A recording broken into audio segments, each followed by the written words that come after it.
in pursuit of health and wisdom. Sapio with Buck Joffrey.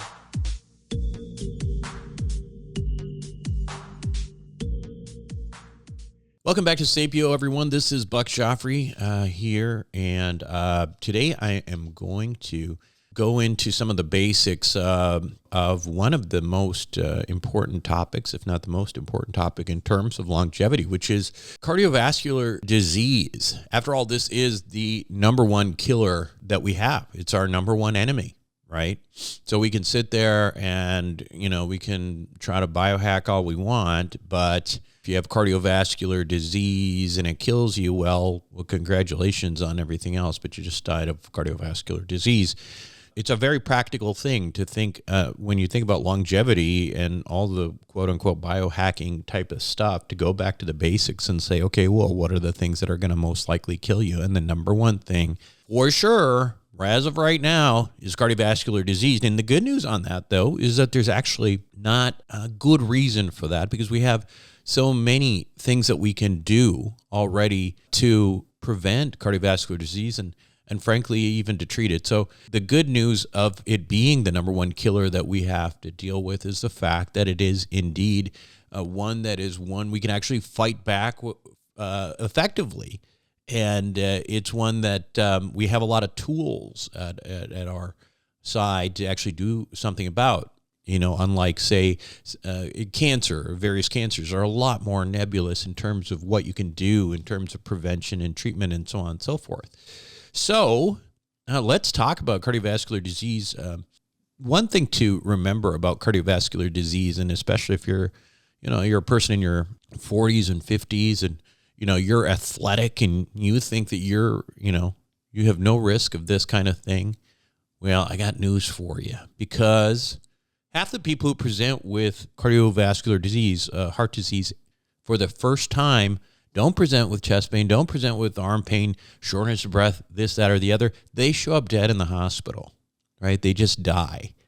Okay, so understand there's such a strong component of things that are out of your control if you don't actually know about them, that are happening in your body, that are just, genetically, it's just who you are. This is something that if you have strong predilection towards cardiovascular disease, I don't care how much you work out, it's not going to keep you from dying from cardiovascular disease, frankly.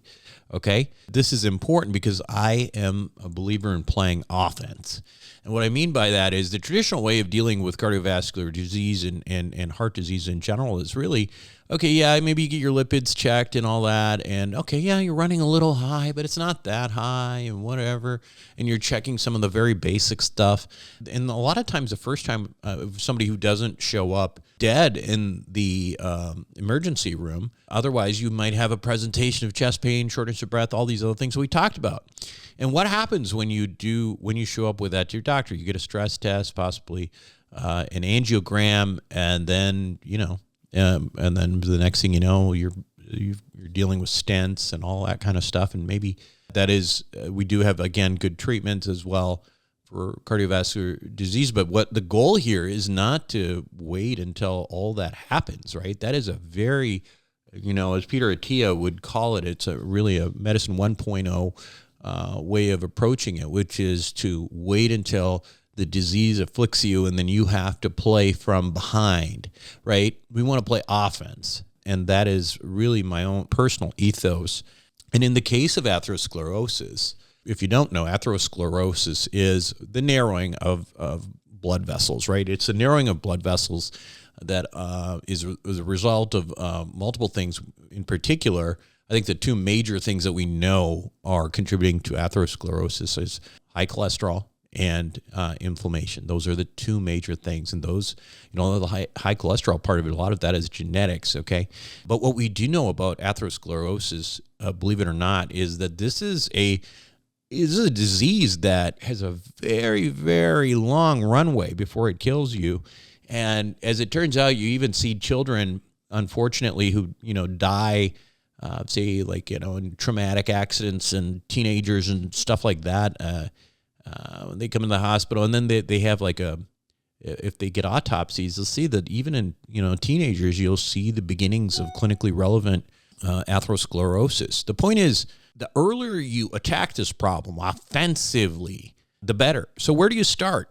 I guess that's the question. And for me, that's really just, it comes with doing some things that probably are not going to be part of your standard doctor visit and that kind of thing, right? In terms of cardiovascular disease, and again, I'm focused on the prevention of atherosclerosis, or at least detecting where you are in that process and trying to prevent it from going forward and potentially even reversing it.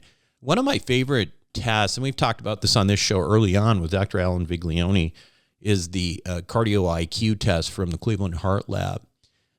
It's a specialized diagnostic tool. It has a ton of very, very sophisticated biomarkers and all that about lipid particle analysis and biomarker testing and stuff like that. It's a pretty exhaustive blood test. It's offered through Quest. You're going to have to get your doctor to order it for you, and it may or may not be covered by insurance. Okay, but that is what I have done personally. I've had that once or twice. But okay, so maybe you don't want to go there. Maybe it's overkill. Maybe it's too expensive. I totally get that. So let's talk about some of the basic things that I think you probably absolutely should be getting, and your doctor shouldn't have a problem ordering some of these things. The first thing is probably the biggest thing in terms of you get your fasting lipids, right? And normally you get these things, you get your triglycerides, you get your HDL and LDL and all that stuff. But what you really need, in my opinion, and I think in the opinion of a lot of cardiologists now, is not just your basic lipid profile. You need to know what your apolipoprotein B levels are. The reason for that is that, in a nutshell, the cholesterol particles in your body, they're not water soluble. They all have to be connected in some kind of a molecule that is water soluble. And that's what these lipoproteins are. And so the issue is that there's a few different kinds of lipoproteins. Apolipoprotein A, and I should say capital A in this case, and you'll see why that's important in a second, is usually connected with the HDL cholesterol, which, as you probably have heard from your doctor, is a quote-unquote good cholesterol. Now, I don't know how good it is, but what we can say is it's not bad. So we're not going to talk about apolipoprotein A anymore. But what I do think you need to push your doctor on is trying to get apolipoprotein B levels. Why is that? Apolipoprotein B is what allows not only the quote-unquote bad cholesterol, LDL, to circulate, but it also is attached to multiple other kinds of molecules. LDL is low-density lipoprotein, but you have a bunch of other kinds of cholesterol molecules, intermediate and light density type things that are going to attach, and they all attach to apolipoprotein B. Okay, now the importance of apolipoprotein B is that basically it's what creates the cascade ultimately of atherosclerosis, because what happens is that apolipoprotein B, unlike apolipoprotein capital A, actually goes through the blood vessel wall and gets under what's called the endothelium, basically the first layer of the artery, and it gets stuck there. It's that problem that initiates the entire cascade of atherosclerosis. The particle gets oxidized. The next thing you know, there's this immune reaction. The immune reaction ultimately results in, this process that ends up creating some lesions there. And those lesions initially are soft, and then they harden. If they don't rupture, they calcify, and so on. So the bottom line is, the point is that apolipoprotein B is really the culprit we need to be looking at. That, in my opinion, is something that everybody should know, your apolipoprotein B levels. For me, by the way, on that, my target is to stay well below 60. What we know about apolipoprotein B, okay, is that people talk about cholesterol and, hey, cholesterol, there's plenty of people walking around with, super high cholesterol, and they don't have atherosclerosis, right? But what we do know is that in order to get atherosclerosis, you have to have apolipoprotein B. So it's necessary to have it. It may not be sufficient to have elevated apolipoprotein B, because there may be any number of other reasons in a person's body, or traits or whatever. If apolipoprotein B is not elevated, you really shouldn't develop significant atherosclerosis. So we want to keep an eye on that. We want to keep that sort of as probably one of our biggest metrics. Another lab test to get, I think is pretty critically important, particularly for those of you who've got family members, who die in their 50s, 40s, 50s, 60s of cardiovascular disease, is measuring something called lipoprotein little a. I'm saying little a as opposed to capital A, because capital A was where HDL was, right? But lipoprotein little a, LP little a is what we'll call it. And the reason that it's really important to measure this is it's not particularly common for this to be elevated, but it is genetically determined, and it is a big problem. It can contribute to, very early atherosclerotic plaques. And if you want to have this tested at least once to see if it's elevated levels, because if it is, you really need to be super aggressive about, trying to suppress your lipids, and probably need to see a cardiologist about that. But that's something, again, I'll tell you what, until I started taking this stuff into my own hands, it's not something I would have ever thought of, right? Okay, other stuff that I think is useful to test for in general, as we talk about cardiovascular disease and atherosclerosis, I just mentioned the two biggest components here would be apolipoprotein B, or APO-B, and the other thing is inflammation. The other thing I want to know is how much cardiovascular inflammation, how much blood vessel inflammation do I have? And there's two tests I like for that. One's real easy. It's called high sensitivity CRP, HSCRP. That's super easy for your doctor to order if you can get them to do that. The other one is less common. It's called lipoprotein associated phospholipase A2, or LP-PLA2. And this might actually be a superior marker of vascular inflammation. Okay, so to me, those are, okay, in terms of, absolutely critical things to keep track of. That, to me, those are it. Now, some of the other things you may want to do, homocysteine levels. Elevated homocysteine levels can generally increase the risk of cardiovascular disease. Believe it or not, uric acid. You may know uric acid is a thing that people look at for gout. As it turns out, it is actually linked to high cardiovascular risk as well. The other thing I would suggest is thyroid function test. People don't know this typically, but thyroid functions and cardiovascular risk is very, very much related. And even beyond atherosclerosis, people with atrial fibrillation, electrical type issues and so on, you gotta make sure your thyroid's working.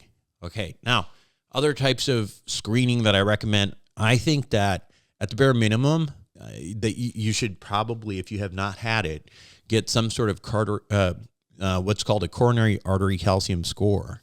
And this is a non-invasive imaging technique. Basically, the idea is a CT scan of your coronary arteries, right? And it's trying to see where there are, or if there are, calcifications. Okay, and the way this thing works is interesting, because the calcium score is basically calculated based on the amount of calcium that's detected, and the higher the score, bigger risk of cardiovascular events. If you're like under 40, your number should be 0, right? It should be like no detectable calcified plaque, and it should be low risk for coronary artery disease at the time. Now it just continues and continues to go up, and then you go over 400, and it's like, well, you better get to the emergency room now. Now, the truth of the matter is that one thing to keep in mind is if you are somebody who seems to have high genetic risk, and your test comes back and it doesn't seem too bad, just be aware that there's also like a 15% false negative here. Because if you think of the way the test works, is basically taking slices through your coronary arteries, taking pictures of your coronary arteries. And so, it depends how thick those cuts are, but it could very well kind of miss a cut of calcium somewhere between cuts as it's looking. As you can imagine, sort of like taking images, like skipping like a couple, maybe 5 millimeters at a time or 4 millimeters at a time. So there is this possibility and 15%, I think, is the report in terms of false negative. So be aware of that. The study is actually pretty easy to get. You may not be able to get it covered by insurance, but like $200 is pretty much like, I think, about as much as you're going to pay for that. And I think it's worth it for surveillance. The other thing is getting more involved. I'm a big fan of something called a Clearly study. And this is not available everywhere, but it's a mixture of a coronary CT angiogram, which is, again, it's the CT scan. They inject a bunch of dye into your blood vessels, and then a CT scan basically kind of takes images of where there's narrowing and sort of the actual architecture of all the blood vessels around the heart. Now, what's interesting is the Clearly stuff, what that does is that adds a layer of artificial intelligence that results in a lot more information and gives you like some very, very detailed information about, like, how significant the disease is. If there are plaques, it can tell the difference between what are called soft plaques, which are before they've healed. Those are the dangerous ones, versus the hard plaques, which are like the more calcified ones. Ultimately, this is, in my view, is sort of the gold standard right now, because, it's supposedly even more accurate than an actual coronary angiogram, which involves actually going through your blood vessel and looking. So I don't know that, don't quote me on that, but that is apparently the level of accuracy here. It's non-invasive, comprehensive, but it's going to be expensive, right? And you're not going to probably get insurance to cover this, especially the Clearly side. It may cost you up to $2,000.